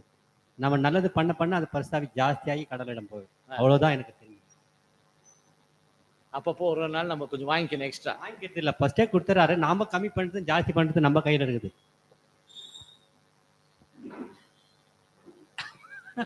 ஓகே, அப்ப நம்ம ஜாஸ்தி பண்றதுக்கு என்ன பண்றது? கேட்டு அப்பப்போ வாங்கிக்கணும். நல்லது பண்ணி கொஞ்சம் ஜாஸ்தி ஆகும், நல்லது பண்ணாத கொஞ்சம் கம்மியாயிட்டே போயிடும். ஓகே, வேற சரி, ஓகே, வேற என்னது பிரதர்? அதாவது தேவன் வந்து நம்மளுக்கு முதல்ல நம்ம எப்போ தேவன் கிட்ட ஒப்பு கொடுக்குறோமோ அப்போ பரிசுத்தாவி கொடுத்துட்றாரு. அதை வந்து நம்ம நாளுக்கு நாள் என்ன பண்ணோம்னா நம்மளுக்குள்ள வந்து அந்த பரிசுத்தாவி வந்து நம்ம வந்து வளர்த்துக்கணும். அதாவது நம்ம எப்பெல்லாம் சத்தியவாசனத்தை படிக்கிறோமோ அப்போ அந்த என்லைட்மெண்ட் வந்து நம்மளுக்கு தெரியும். அப்போ நம்ம வந்து ஆவியில் வந்து வளர்றவங்களா இருப்போம். அப்போஸ்தலன் பால் என்ன சொல்றாருன்னா, ஆவியை வந்து அவிழ்த்து போடாதீங்க, அதை வந்து துக்கப்படுத்தாதீங்க அப்படின்னு சொல்றாரு. அது தேவன் வந்து நம்மளுக்கு வந்து பரிசுத்தாவி கொடுத்துட்றாரு. அதை நம்ம அதிகப்படுத்துறோமா அதை கம்மிப்படுத்துறோமான்ட்டு அது நம்ம கிட்ட தான் இருக்குங்க. Okay, almost correct answer. சரி பாருங்க, இப்போ இதுல கொஞ்சம் முன்னாடி வந்துட்டார் பெஞ்ச்ல இருந்து. Very good. இந்த பாயிண்ட் நம்ம வந்து நீங்க மெடிடேட் பண்ணுங்க, அது நம்ம வாட்ஸ்அப் பண்ணிடலாம். அது முக்கியமான பாயிண்ட். பரிசுத்த ஆவி என்பது ஒரு முறை தான் கொடுக்கப்படும், அவ்வளவுதான். எப்ப நீங்க கான்சிகரேட் ஆகும்போது என்ன பண்றாரு தேவன்? உங்களுக்கு பரிசுத்த ஆவி கொடுக்குறாரு இல்லைங்களா? இப்போ டெய்லி நம்ம என்ன கேட்கறது? இப்போ நம்ம இங்க ஜெபம் பண்ணும்போது கூட இன்னைக்கு சப்ஜெக்ட் பேசாரு, அவருக்கு பரிசுத்த ஆவி கொடுங்க தேவனே, அவர் கான்சிகரேட் ஆகும்போது கொடுத்தாச்சு. அப்ப இப்போ என்ன கேட்கறது அப்படின்னு சொல்லும்போது பரிசுத்த ஆவி கேட்கறது இல்லை, பரிசுத்த ஆவியினுடைய கிருபைகள் கொடுங்க தேவனே. கிரேசஸ் ஆஃப் ஸ்பிரிட் அப்படி சொல்றாரு. கிரேஸ், கிருபைகள், அதை நம்ம டெய்லி கேட்கலாம். ஏங்களா? கொஞ்சம் கிருபை என்ன பண்ணுங்க, இன்னும் கொஞ்சம் எக்ஸ்ட்ரா ஆட் பண்ணுங்க, கொஞ்சம் கிருபைக்காக. கிருபை, பரிசுத்தாவினுடைய கிருபைக்காக கிரேசஸ் ஆஃப் ஹோலி ஸ்பிரிட்னு சொல்றாரு. அது நம்ம கேட்கணும். ஆனா பரிசுத்தாவி தேவன் என்ன பண்ணுவாரு? ஒரு முறைத்த கூட. ஆனா உலக ஜனங்களுடைய தாட் என்ன இருக்குனாக்க, ஐடியா, ஒரு முறையும் நம்ம கேட்கும் போது தேவன் என்ன பண்றாரு? பரிசுத்தாவி கொடுக்குறாரு. அப்புறமா நம்ம வெளியில போயிட்டோம்னா அது பரிசுத்தாவி வேலை செய்யறது இல்லை, ஏன்னா வேற ஏதோ வேலை பண்ணுவோம். அதெல்லாம் திரும்பி வந்து தேவன் நம்ம என்ன பண்ணோம்? கேட்டு பரிசுத்தாவி வாங்கிக்கணும். பரிசுத்தாவி ஆவியானவர் இறங்குகிறார் அப்படி நினைச்சிட்டு இருக்கிறாங்க. அப்படி இல்லை, அது சத்தியம் இல்லை. பரிசுத்தாவி நீங்க கான்சிகரேட் ஆகும்போது தேவன் என்ன பண்றாங்க? கொடுக்குறாரு. அதுக்கப்புறம் தேவனுடைய அந்த பரிசுத்தாவின் கிருபைகளை ஒவ்வொரு நாளும் நீங்க கேட்டு என்ன பண்ணணும்? வாங்கிட்டு அதை நம்ம அதிகரிச்சுட்டே போகணும். கிருபைனால நம்ம ஒரு நாளும் நம்ம நிரப்பப்படணும். அதுக்காக நம்ம என்ன பண்ணலாம்? தேவன் நம்ம கேட்கணும். ஸோ இதுதான் சுருக்கம். அது நான் உங்களுக்கு என்ன அது கொஸ்டின் புக்கில் அது நம்ம வந்து வாட்ஸ்அப் பண்ணுவோம், தமிழ் கூட பண்ணிட்டு. ஓகே, வேற எனி டவுட்? ஓகே, சரி பாருங்க. இப்போ இதுக்குரிய இந்த பகுதி நம்ம பார்க்கும்போது பிரியமானவர்களே, இது இயேசு கிறிஸ்து அபிஷேகம் பண்ணப்பட்ட பிறகு அந்த ஊழியத்தை அவர் துவங்கின மாதிரி அவருடைய சபை அவங்க பரிசுத்த ஆவியை பெற்றுக்கொண்ட பிறகு தேவனுடைய ஊழியத்தை செய்யறதுக்கு என்ன பண்ணாங்க? துவங்கணும். இது ரொம்ப எப்ப பரிசுத்த ஆவி பெற்றுக்கொள்ளுகிறோம்? எப்ப நம்ம கான்சிகரேட் ஆகிறோமோ அந்த கான்சிகரேஷன் தேவன் நாம் எப்போது நம்ம ஏற்றுக்கொள்ளுகிறாரோ, அது ஒருவேளை பேப்டிசம் எடுக்கும் போதே தேவன் ஏத்துக்கலாம். இல்லைன்னா பேப்டிசம் எடுத்துட்டு அதோடைய பொருளே தெரியாம எடுத்துட்டு கொஞ்ச நாள் கழிச்சு அது உண்மையான அந்த பொருளை நீங்க அண்டர்ஸ்டாண்ட் பண்ணி நம்ம ஓடலான் போது அப்ப கூட தேவன் என்ன பண்ணுவாங்க, அக்செப்ட் பண்ணுவார். அப்பத்துல நம்மளுடைய கான்சிகரேஷன் லைஃப் அப்ப தேவன் இப்ப ஏற்றுக்கொள்கிறாரோ அப்போ தேவன் நமக்கு பரிசுத்தாவி கொடுக்கிறார். அப்புறமா புது சிருஷ்டி நம்மளுக்குள்ள ஜெனிப்பிக்கிறார். அதை ஒரு நாள் நம்ம என்ன பண்ண வேண்டியது இருக்குது, கிருபைகளை பெற்றுக்கொண்டு அதை வளர்த்து இல்ல. அப்ப அன்னில இருந்து நம்ம என்ன பண்றோம், அந்த ஊழியத்தை நம்ம செய்யலாம். பரிசுத்தாவியை பெற்றுக்கொண்ட பிறகு அந்த ஊழியத்தை நம்ம செய்யலாம். அதான் அனாயிண்டிங் இல்லையா. அப்ப இயேசு கிறிஸ்துக்கு தான் பண்றாரு. அதுக்கப்புறம் அது அங்கிருந்து என்ன ஆகாது, அப்படியே வழிந்து ஓடுகிறதாக அது இருக்கும். நம்ம பார்க்கணும், நம்மகிட்ட இருந்து கூட இன்னொருத்தருக்கு என்ன ஆகாது, வழிந்து ஓடுகிறதாக இருக்கும். சரி, அப்ப இந்த ஒரு ஊழியம் செய்யணும் அப்படின்னு சொன்னாலே நம்ம என்ன பண்ணணும், பரிசுத்தாவியை பெற்ற பிறகு அது ஒரு கான்சிகிரேட்டட் தான் இந்த வேலை செய்ய முடியும். அதனாலதான் நம்ம பார்க்கலாம், இந்த பேசிக் ஸ்டடிஸ் எல்லாம் எடுக்கும்போது அவங்களுக்கெல்லாம் நோட்ஸை பிரிண்ட் போட்டு கொடுத்துட்டோன்னு வச்சுக்கோங்களேன். அவன் லாஸ்ட்ல அவன் கான்சிகரேட் ஆகுவானு என்னன்னு தெரியாது. ஆனா அதுக்கப்புறமா இந்த நோட்ஸ் எடுத்துட்டு போயிட்டு அவங்க என்ன பண்ணுவாங்க, பேச ஆரம்பிச்சிருவார். கான்சிகரேட் ஆக மாட்டாங்க, ஆனா பேச ஆரம்பிச்சிருவாரு. அப்ப அவர் பேசும்போது எப்படி இருக்கும், ஆவி இருக்காது. ஏங்களா, தேவன் அவருக்கு அனுமதி கொடுக்கவே இல்லை. ஆனா இவர் என்ன பண்ணுவாருங்க, இவருக்கு காசு பண்றதுக்கு, பணம் பண்றதுக்கு, பிசினஸ் பண்றதுக்கு எப்படியெல்லாம் இதை மாத்தணுமோ அப்படியெல்லாம் என்ன பண்ணிக்குவாரு, ஆல்டர் பண்ணிக்குவோம். அந்த மாதிரி நிறைய சப்ஜெக்ட் நம்மள கேட்டிருக்கிறோம் இல்லைங்களா. ஸோ அவர்களுக்கு அந்த வேலையை தேவன் என்ன பண்ணல, கொடுக்கல. இப்போ நம்ம அந்த வேலையை செய்யணும்னா ஊழியம் சொல்லும் போது ஃபர்ஸ்ட் நமக்கு, அப்புறமா அங்க ஊழியம் செய்கிறவர்களுக்கு. ஏன்னா நம்ம வந்துட்டு ஒரு ஆசாரியனாக இருக்கிறோம். ஆசாரியன் அந்த அப்பத்தை என்ன பண்ணணும், சாப்பிடணும். அந்த அப்பத்தை மேஜை மேல வச்சிருக்கிறாங்க, சாப்பிடணும். அது மாத்திரமல்ல, நம்ம ஒரு மேஜையா இருந்து அங்க வருகிறவர்களுக்கு இந்த அப்பத்தை என்ன பண்ணணும், சப்ளை பண்ணணும். நம்ம ஆசாரியனா இருக்கணும், மேஜையாவும் இருக்கணும். ரெண்டு வேலை இருக்குது. நம்ம சாப்பிடணும், சப்ளை பண்ணணும். அது ரெண்டுமே இருக்குது. அப்போ ஊழியம் சொல்லும் போது நம்ம சாப்பிடுறது கூட அது ரொம்ப முக்கியம். அது கூட ஒரு ஊழியம். மற்றவர்களுக்கு செய்யறதும் ஒரு ஊழியம். நம்மளுக்குள்ள இருக்கக்கூடிய புது சிருஷ்டியை நம்ம வளர்க்கறது இருக்கு பாத்தீங்களா, அது ஒரு ஊழியம். அது அந்த ஊழியம் செய்யணும் நம்ம. அதனால அந்த வாசனை மற்றவர்களுக்கு என்ன ஆகும், அந்த அபிஷேகத்தினுடைய வாசனை மற்றவர்கள் என்ன பண்ணலாம், ஸ்மெல் பண்ணலாம். அதுல ஆண்டன் ஃப்ரே சொல்லும்போது என்ன சொல்றாருன்னா, நீங்க போயிட்டு பக்கத்துல உட்காந்துக்கினீங்கன்னு வச்சுக்கோங்களேன், அவங்க கொஞ்சம் உங்க கூட சேர்ந்து உட்காந்து இருந்தாங்கன்னா இந்த வாசனை என்ன ஆயிடும் அவங்களுக்கு, அவங்களுக்கு போயிடும். இருக்குமா இல்லையா? இப்போ நீங்க சென்ட் போட்டிருக்கவர் கூட நீங்க பக்கத்துல சேர்ந்து உட்காந்து இருந்தீங்க அப்படின்னாக்கா அந்த சென்ட் ஸ்மெல் என்ன ஆகும் நம்மளுக்கும். நம்ம கொஞ்சம் வீட்டுக்கு போனா என்ன ஸ்மெல் வருது, சென்ட் அடிக்கல, என்ன ஸ்மெல், அவங்களுக்கு என்ன ஆகும். அந்த மாதிரி இந்த அனாயிண்டிங் ஆயில் இருக்கு பாத்தீங்களா, அது யார் கூடலாம் அவர் சேர்றாரோ அவங்களுக்கு அந்த ஸ்மெல்லு அப்படியே பரவிடும். அந்த வசம்பு இதெல்லாம் இருக்கும். வசம்புடைய கேரக்டரே அதுதான். வசம்புடைய கேரக்டர் என்னன்னா, அந்த வசம்பு ரொம்ப டெண்டரா இருக்கும். அது யாராச்சும் உடைச்சிட்டாங்கன்னா, யார் அதை உடைச்சாங்களோ அவங்களுக்கு அந்த வாசனையை பரப்பிடும். ஒரு கத்தியில் நீங்க வெட்டினீங்கன்னா அந்த கத்தி ஃபுல்லா வசம்பு ஸ்மெல் வந்துடும். அதுதான் அவருடைய கேரக்டர். அந்த மாதிரி யார் அவர் கூட சேர்றாங்களோ அவங்களுக்கு அந்த ஸ்மெல் வரும். அந்த மாதிரி அது ஊழியம். நம்ம பெற்றதை மற்றவர்களுக்கு என்ன பண்ணலாம், கொடுக்கறது வந்து. சரி, ஓகே. வேற ஏதாவது பாயிண்ட் அதுல? நெக்ஸ்ட் பாயிண்ட் நம்ம போலாம். நெக்ஸ்ட் அடுத்த கேள்வி. அடுத்த யாரு? படிங்க. கொஸ்டின் நம்பர் 64 பாருங்க. இந்த கேள்வியை படிச்சிடலாம். இதுக்கான ஒரு கேள்வி கேட்கிறார். ஏன்னா கேள்வி பதில் ஒரு புக் இருக்குது, ஒரு பேராகிராஃப் ஒரு கேள்வி இருக்குது, அது ஒரு புக் இருக்குது. படிங்க. Question number: From what standpoint should we view Aaron, thus robed and anointed? From what standpoint we should we view Aaron, thus robed and anointed?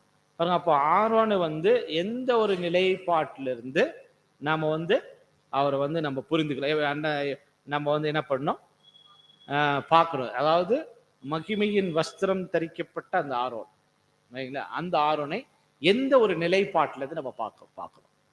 அதுதான் இந்த ஒரு பேராகிராஃப்.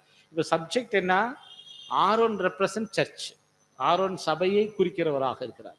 இப்போ வஸ்திரம் தரிக்கப்பட்ட ஆரோன், இப்போ ஆரோன் பார்த்தோம், ஆரோனுடைய அபிஷேகம் பார்த்தோம். இப்போ வஸ்திரம் சொல்லு, படிச்சுட்டே சொல்லு.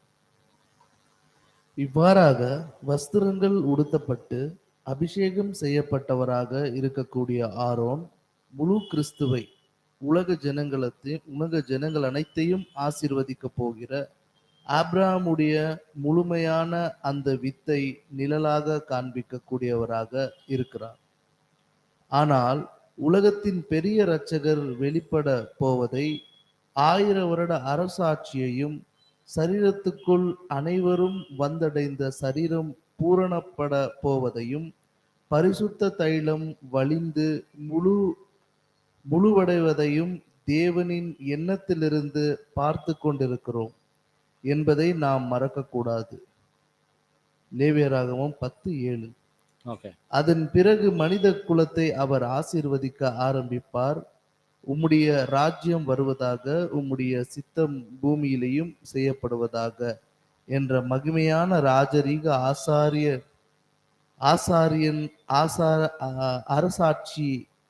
அரசாட்சிக்குத்தான் ஜெபித்து கொண்டிருக்கிறோம். ஓகே, சரி. என்ன நம்ம இதுல நீங்க என்ன புரிஞ்சுக்கிட்டீங்களோ அதை நீங்க ஷேர் பண்ணுங்க. இப்போ வந்துட்டு மகிமையாயின் வஸ்திரம் தரிக்கப்பட்டவர், இப்போ வந்து அந்த சீன் நம்ம பார்க்குறோம். இப்போ எப்படி நம்ம எந்த ஸ்டாண்ட் பாயிண்ட்ல இருந்து நிலைப்பாட்டில இருந்து நம்ம அதை பார்க்கணும், அதுதான். ஆரோன் வந்து முழு கிறிஸ்துவை அங்க அடையாளம் படுத்தக்கூடியவராக இருக்கிறார். அது எப்படி அப்படின்னு பார்க்கும் பொழுது அவர் வஸ்திரம் உடுத்தப்பட்டவராக இருக்கிறாரு. அது மட்டுமல்ல, அபிஷேகம் செய்யப்பட்டவராகவும் இருக்கிறோம். அதுதான் வந்து அங்க வந்து காண்பிக்கக்கூடியதாக இருக்கிறது. அடுத்து ஆபிரகாமுடைய வித்தை நிழலாகவும் அங்க காண்பிச்சிருக்கிறாரு. அது எப்படி அப்படின்னு பார்க்கும் பொழுது ஆரோன் உலக ஜனங்கள் அனைத்தையும் என்ன பண்ணுவாருன்னா ஆசீர்வதிப்பார். அது வந்து அங்கே நமக்கு காண்பிக்கக்கூடியதாக இருக்கிறது. அவர் இன்னும் அநேக விஷயங்களை காமிச்சிருக்கிறாரு. பாருங்க, உலகத்தின் பெரிய இரட்சகரை கூட என்ன பண்ணியிருக்கிறாருன்னா அவர் வெளிப்படுத்தி இருக்கிறார். 1000 வருட அரசாட்சியையும் சரீரம் எப்படி அந்த ஒரு பூரணமாக்க நிலையில் இருக்கும் என்பதையும் அவர் வந்து வெளிப்படுத்தி. அதனாலதான் அது பெரிய இரட்சகன் பேர். பெரிய இரட்சகன் சொல்லும்போது என்ன சொல்றாரு? சரீரம் இணைந்துச்சு.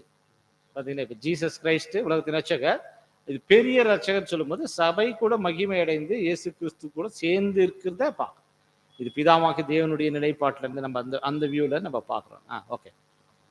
இது வந்து எப்படி அங்க காண்பிக்கப்பட்டிருக்குதுன்னா, அதாவது பெரிய இரட்சகரையும் சரீரம் வந்து எப்படி பூரணமாக்குவதையும் அவர் எப்படி காண்பிச்சிருக்கிறாருன்னா, பரிசுத்த தைலம் வந்து எப்படின்னா வலிந்து முழுமை அடையும். அதாவது முழுமை அடையும் அப்படின்றது எப்படி சபை நிறைவேறுது, நம்ம சபை நிறைவேற வச்சு கடைசி வரைக்கும். அப்போ அதன் பிறகுதான் மனித குலத்தை என்ன பண்ணுவாருன்னா அவர் ஆசீர்வதிப்பாரு.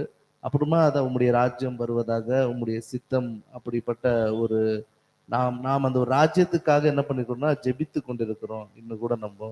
அப்ப இந்த ஒரு விஷயம். Okay, very good. ஸோ அப்போ இந்த பாயிண்ட் நம்ம பார்க்கும்போது நமக்கு என்ன தெரியுது? இயேசு கிறிஸ்து மகிமை அடைந்தவராக நிற்கிறாரு.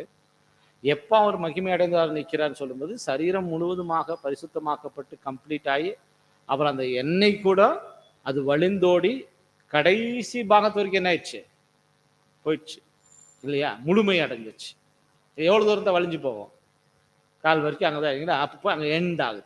ஸோ அந்த மாதிரி முழுமையாக அடைந்து இருக்கிறத அது பிதாவாகிய தேவனுடைய வியூ பாயிண்ட்ல இருந்து. அப்படின்னா சபை தேவனுடைய வியூ பாயிண்ட்ல தேவன் பார்க்குறாரு அந்த மகிமை அடைந்த கிறிஸ்து. எப்போ பார்ப்பாரு? இல்லையா? பந்தி விசாரிப்புக்காரன் அப்படின்னு நம்ம ஒரு ஓமை படிச்சோமே, அதுல என்ன பண்றாருன்னா அந்த திராட்சை ரசத்தை எடுத்துட்டு போய் ஃபர்ஸ்ட் யார்கிட்ட கொடுக்குறாரு? பந்தி விசாரிப்புக்காரன். அப்ப அவர் என்ன கேட்கிறாரு?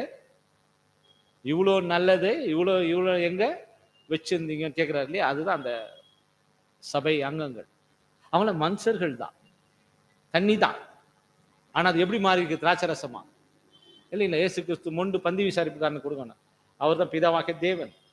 அவர் குடிச்சிட்டு என்ன பண்றாருன்னா அவ்வளோ அருமையா இருந்துச்சு. அப்படின்னா அந்த மகிமை அடைந்த சபை அவ்வளோ நேர்த்தியா, ஏன்னா அதை ரெடி ப்ரிப்பேர் பண்ணது யாரு? ஜீசஸ் கிரைஸ்ட் இல்லையா? உலகத்தின் கடைசி நாள் வரைக்கும் நான் உங்களோட கூட இருந்து எல்லாத்தையுமே ரெடி பண்றவர் ஜீசஸ் கிரைஸ்ட். ரெடி பண்ணி பிதா முன்னாடி கொண்டு போய் நிறுத்துறாரு. மகிமை. அப்ப பிதாவினுடைய ஸ்டாண்ட் பாயிண்ட்ல, அது அவருடைய பார்வையில வியூ பாயிண்ட்ல பார்க்கும்போது மகிமை அடைந்த சபையாக நிற்கிறார். முழுமை அடைஞ்சிருக்க இயேசு கிறிஸ்து. ஸோ அதை நம்ம அங்கே பார்ப்போம். அப்போ அன்னிலிருந்து உலகத்தை ஆசீர்வதிக்கும் வேலையானது ஆரம்பமாகிறது.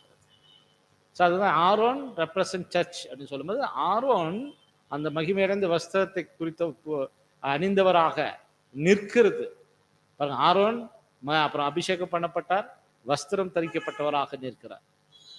இந்த 3 விஷயங்கள் நம்ம பார்த்தோம். ஸோ இது வரக்கூடிய வாரத்தில் இதனுடைய தொடர்ச்சி நம்ம தொடர்ந்து பார்க்கலாம். ஸோ நம்மளுடைய டைம் நம்ம இதோட முடிஞ்சிச்சு. ஸோ இது இப்போ உங்களுக்கு இதனுடைய ஐடியா உங்களுக்கு கிடைச்சிருக்கும் இல்லையா? ஒரு ஒரு பாகத்தை நம்ம படிக்கும் போதும் இதை நம்ம யாருக்கு அலாட் பண்ணிக்கிறோமோ அவங்க மாத்திரம் படிச்சுட்டு வரணுன்றது இல்லை இல்லையா? நீங்க கூட என்ன பண்ணலாம், எல்லாருமே படிச்சுட்டு வரலாம். படிச்சுட்டு வந்தால் உங்களுக்கு அது ஒரு ஐடியா கிடைக்கும். நமக்கு தேவன் தாம் இந்த வார்த்தையை ஆசீர்வதிப்பாராக. ஸோ இந்த